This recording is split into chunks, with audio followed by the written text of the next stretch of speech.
Budget सत्र के दूसरे चरण के पहले दिन सदन में खूब हंगामा हुआ। चर्चा के दौरान विपक्ष ने कई मुद्दों को लेकर सरकार को घेरा, तो सरकार ने भी माकूल जवाब देने की पूरी कोशिश की।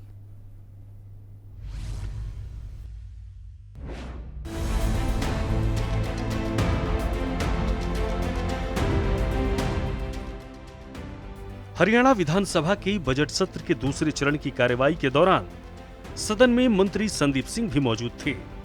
उनकी मौजूदगी को लेकर विपक्ष ने सरकार से सवाल किए। इस बीच मुख्यमंत्री मनोहर लाल और नेता विपक्ष भूपेंद्र सिंह हुड्डा के बीच तीखी बहस देखने को मिली। वहीं शराब घोटाले को लेकर इनेलो विधायक अभय चौटाला ने शराब घोटाले का मुद्दा उठाया, जिसका उप मुख्यमंत्री दुष्यंत चौटाला ने जवाब दिया। मैं इस महान सदन का ध्यान एक अति लोकहित के विषय की ओर दिलाना चाहता हूं। महोदय, कोरोना महामारी के दौरान लॉकडाउन के समय प्रदेश में बहुत बड़े स्तर पर शराब के कई घोटाले हुए थे, जिसकी जांच के लिए एसएटी भी खरखोदा के मामले में गठित की गई थी। परंतु बड़ी हैरानी की बात है कि अभी तक उस एसएटी की जांच रिपोर्ट सार्वजनिक नहीं की गई, जिससे प्रदेश की जनता को पता चल सके कि इस शराब घोटाले में जांच के दौरान कौन कौन दोषी पाए गए तथा दोषियों के विरुद्ध क्या कार्रवाई की गई।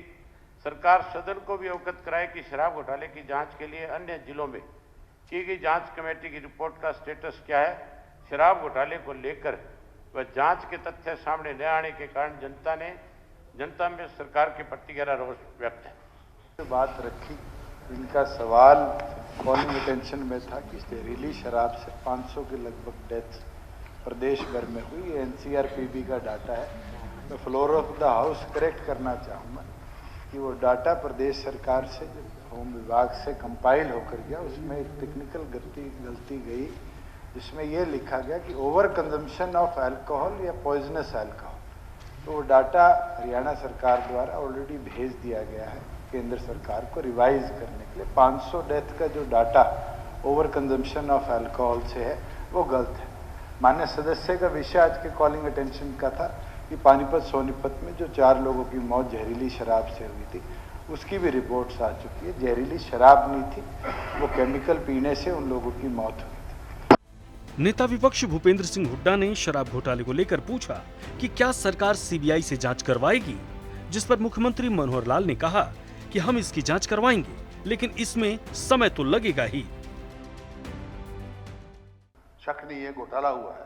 मेरा एक ही सवाल है, क्या सीबीआई की इंक्वायरी करेंगे? जब इस किस्म से हो गया सीबीआई की इंक्वायरी, शक नहीं है, घोटाला हुआ है। मेरा एक ही सवाल है, क्या सीबीआई की इंक्वायरी करेंगे? जब इस किस्म से हो गया सीबीआई की इंक्वायरी, तो फिर हाउस में कहा था कि इसकी इन्वेस्टिगेशन हम कराएंगे। अब इन्वेस्टिगेशन करने वाले को अपना टाइम लेना होता है।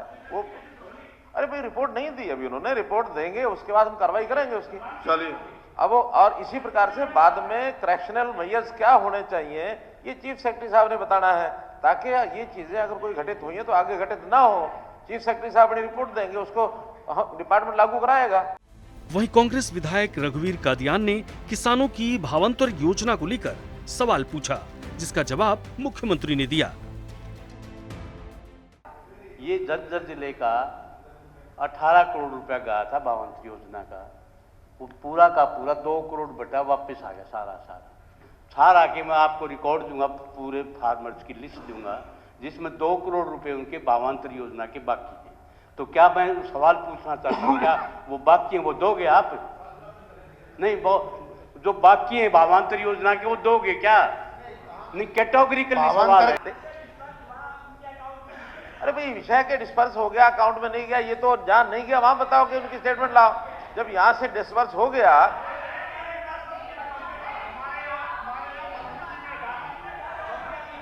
देखिए अगर इन्हीं दोनों का अकाउंट लाके हमको दे दें कि उनके इस दिन के खाते में नहीं पहुंचा, तब तो कोई प्रमाण है। अगर ये प्रमाण है कि अनिल यादव सन ऑफ सूरज सिंह, उसका 3.769 एकड़ जमीन है, 13,574 रुपया स्टेटस है, पेमेंट सेंट। अब पेमेंट सेंट अगर यहां से हो गया है, वहां नहीं पहुंचा, उसका कोई डाटा लाके तभी तो हम इंस्पेक्शन करेंगे, इससे थोड़ी पता लगेगा। भाई अगले का अगले का अकाउंट नंबर भी लिखा हुआ है, सुनिए अकाउंट नंबर लिखा हुआ है, एक मिनट, अकाउंट का नंबर लिखा हुआ, एक मिनट, अकाउंट का नंबर लिखा हुआ, IFSC कोड लिखा हुआ है। अब इस अकाउंट की इस डेट की बैंक की स्टेटमेंट लाके दे दो आप में कि वहां नहीं पहुंचा है, हम मान लेंगे। अब हमने तो इसमें लिखा है पेमेंट सेंट और अमाउंट लिखा, बाजरा लिखा, सब कुछ लिखा, तो फिर इसे बाकी क्या रह गया? इसके बाद MSP को लेकर भी मुख्यमंत्री मनोहर लाल और नेता विपक्ष भूपेंद्र सिंह हुड्डा के बीच सवाल जवाब हुए। भावांतर की बात कर रहे हैं, भावांतर की बात कर रहे हैं। ये बताओ बाजरा हैफेड ने किस भाव खरीदा है? बताओ। देखिए क्या 1750 और उसका तय कर दिया 1900।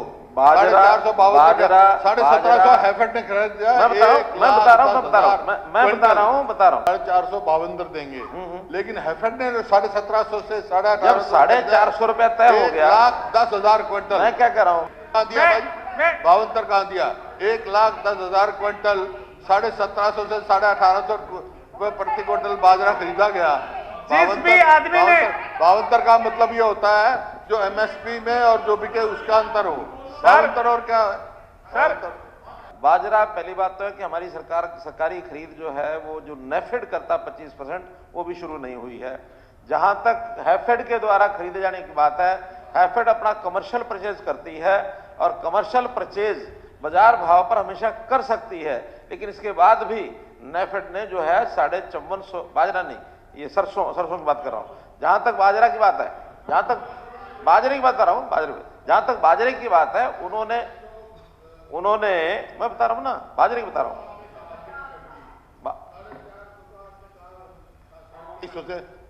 450 रुपया एक रेट तय हो गया ऑन एवरेज तय होने के बाद सरकार ने तय किया 450 रुपया देंगे। बाद में कोई किसी भाव बेचे, किसी भाव खरीदे, HAFED is not government. HAFED अपनी एक PSU है, वो कमर्शियल रेट पर अपने बाजार भाव से खरीद सकती है। चाहे उनको 1750 क्या, उनको 2200 खरीदना पड़ेगा तब भी वो खरीदेंगे। हमने 450 सबको देना है, उसके कम ज्यादा बेचना ये किसान का और खरीदार का दोनों की मर्जी है, जैसा मर्जी करें।